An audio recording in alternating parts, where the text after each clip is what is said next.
I have always hated jobs. Every single one I've ever had has been absolutely terrible. And for me, there's no doubt about it, jobs are disgusting. And the real problem with jobs is that they don't really have anything to do with you or me. Nothing to do with our passions, our desires, nothing to do with our human souls. Nothing at all. And all that stuff is super important. I mean, whether you're in the office or you're in the field, whatever your workplace may be, you're there for one reason and one reason only. That's money. And money is good and important, and we all need it. But at the end of the day, it's just not enough to fuel the human machine. Not enough to keep you inspired. I hate jobs, but I love to work. In fact, it's when I'm working that I feel most alive, most energized, most exhilarated. So for me, the definition of work is using your energy in alignment with your passion in order to manifest something important, and you define what's important. Work flows from the inside out. Jobs just don't. There's a lot of people you could admire in the world, right? Heroes, locally, nationally, internationally, firefighters, politicians, if that's your thing. But as for me, I admire the jobless. That's right. I admire the jobless. Those are the people who have found a way to make money, to support themselves and their families without subjecting their souls to 8 hours of lifeless drudgery every day. These are the people we're going to study. These are the people we're going to talk to and learn from and draw inspiration from. Why? Because I think we can do it too. And I know we owe it to ourselves and to our families to try. Because we all need to earn a living, but nobody has to have a job. Special shout out to our sponsor, Grindstone. What's your grindstone? Is there anything that you just have to do? Do you have to play basketball? Whether you get paid or not, do you have to teach? Right? Do you have to swim? Do you have to sing? That is your grindstone. Grindstone focuses on expressing our passions for the things we love to do, for the things we must do. This podcast is brought to you by Grindstone. What is your grindstone? Let me tell you guys why I do this, or at least a part of why I do this, why the No Job podcast was born. I feel like I could go on forever talking about that, but let me hone in on one instance that really highlighted for me that there was a need for something like this, if for nobody else, for me. I call this the best, worst phone call ever. It was a sunny day in May, this year, 2020, but I was stuck inside working from home, really like everybody else. And I get a call from my boss. Not my supervisor, my boss, the big boss, boss, the guy. That did not happen very often. So as I picked up the call, I was thinking about all the projects I had overdue, wondering which one was important enough for him to call me about, because this was a busy guy. I was nervous, but I knew I had to try and sound calm, like I had everything under control. And I pick up the phone and he goes, "Hey, Naj, how you doing?" So there was some excitement in his tone, but it was weird. I couldn't really read him. So I tell him I'm doing great, because when people at work ask you how you're doing, they want you to say great. So he tells me, and imagine this, put yourself in my shoes. He tells me, "Well, you won't be doing so great after this phone call." Okay. He tells me that unfortunately, there have been some layoffs. The company is making cuts in a lot of different areas, and they expected to lose a lot of money because of the outbreak, and basically, I had to go. I'd been working there just over a year. My wife was pregnant with our first child. Our daughter was due the very next month, and I got laid off. And I was probably as worried about the future as I should have been. Seriously, I was, but something else was happening, guys, something strange. I felt relieved. Yeah, relieved. With a baby on the way and no job, I was relieved. I felt rejected and hurt. I felt disregarded, unneeded, and scared. But I also felt free. I felt like I had been freed just as much as I had been fired. So, answer this question. If you're working a job and you got fired today, along with everything else that you would naturally feel, would there also be relief? Would a part of you feel freed? Isn't that a sign?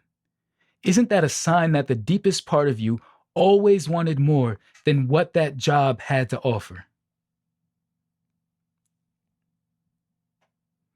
If that's relatable, if you get exactly what I mean, then guess what? You are one of us. You have found a community of kindred spirits. Join us on the path to joblessness. This is the No Job Podcast. So this is a little segment I like to call Story of the Day, where we read a story or listen to one and take from it what we can for our purpose to help us on the path to joblessness. Because the best lessons I've learned in life have been from failures and mistakes, but those cost a lot. A story doesn't cost you anything but your time and attention. So listen. This is a story about two Jewish men. This is from the Bible. Two Jewish disciples of Jesus. So Peter and John went to the temple one afternoon for 3:00 prayer. And as they came up to the temple, a man who couldn't walk from the time he was born was being carried in. And every day people carried him and put him beside the temple gate. It was called the Beautiful Gate, so he could beg from the people going into the temple. And when Peter and John saw him and were about to go in, he asked them for some money. And it says, Peter and John looked at him intently, and Peter said, "Look at us." And the man who couldn't walk looked at them eagerly. He thought he was getting some money. But Peter said, "I don't have any silver or gold for you, but I'll give you what I have. In the name of Jesus Christ, the Nazarene, get up and walk." Then Peter took the lame man by the right hand and helped him up. And as he did, the man's feet and ankles were instantly healed and strengthened. And he jumped up, he stood on his feet, and he started praising God, walking, leaping, and all the rest. And he went into the temple with them. That's again from the Bible, the book of Acts, chapter 3, verse 8. And what do we get from that story? Well, I think in one way, we're like the two Jewish men, Peter and John. In another way, right, we're like the begging man. Here it is.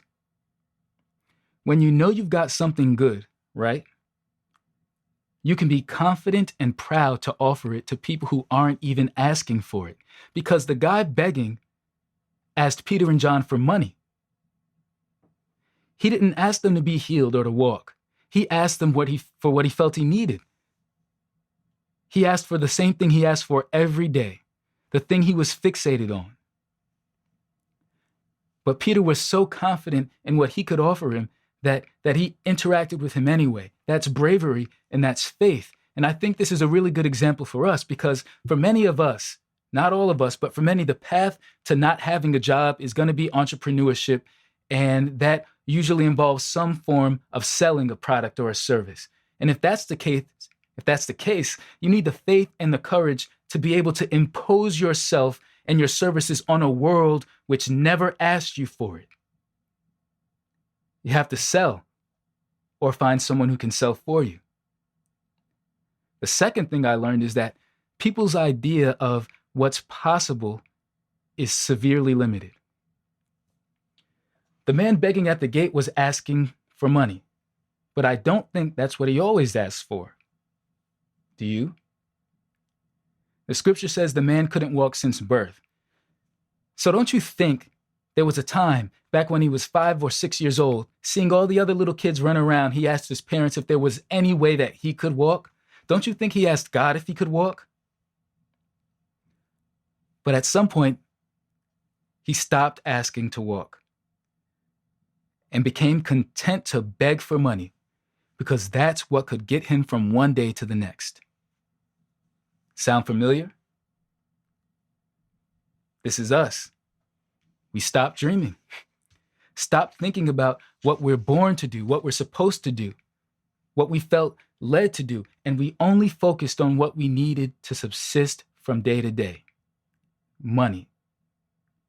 We got jobs, but our day is coming. You can call me Peter, baby. Get up and walk. All right, folks, as we get ready to close out, I just want to let you know one thing. The things that you think are impossible are not necessarily impossible. I think the word impossible is misunderstood because when most of us talk about impossible things, we're talking about things that we just haven't seen done yet. There are two categories. There's the possible and the impossible, and things cross over from impossible to possible all the time. It's happened all throughout history. It was once impossible to fly. But the Wright brothers took that and moved that squarely over into the category of possibility. If something is impossible, it just means it has not been done yet, not that it can never or will ever be done. So this journey to joblessness is possible. You can make it possible if it's not possible already. All you have to do is bring it over into this realm, into reality. And I think when it comes down to it, guys, in order for you to have the intestinal fortitude, in order for you to have the conviction that you need on this journey, in order for me to have the conviction that I need on this road, we've got to remember that whatever seems to be impossible now, whatever lifestyle we're looking for, whatever work-life balance we want, though it seems impossible now, it's not as far away as we think. And the way to make it possible is by overcoming one of three things, or maybe two of three things, or maybe all three for you. But just listen to this. In order to make something that seems to be impossible possible, you've got to overcome what might be a limiting belief. You've got to take what you believe can't be done and throw that in the trash. You've got to take what you think about yourself that disqualifies you in your mind from achieving it. You've got to get rid of that.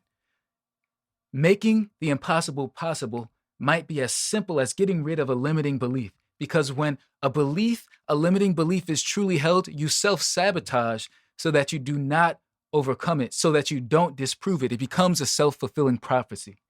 If it's not a limiting belief that's stopping you, it's a knowledge gap.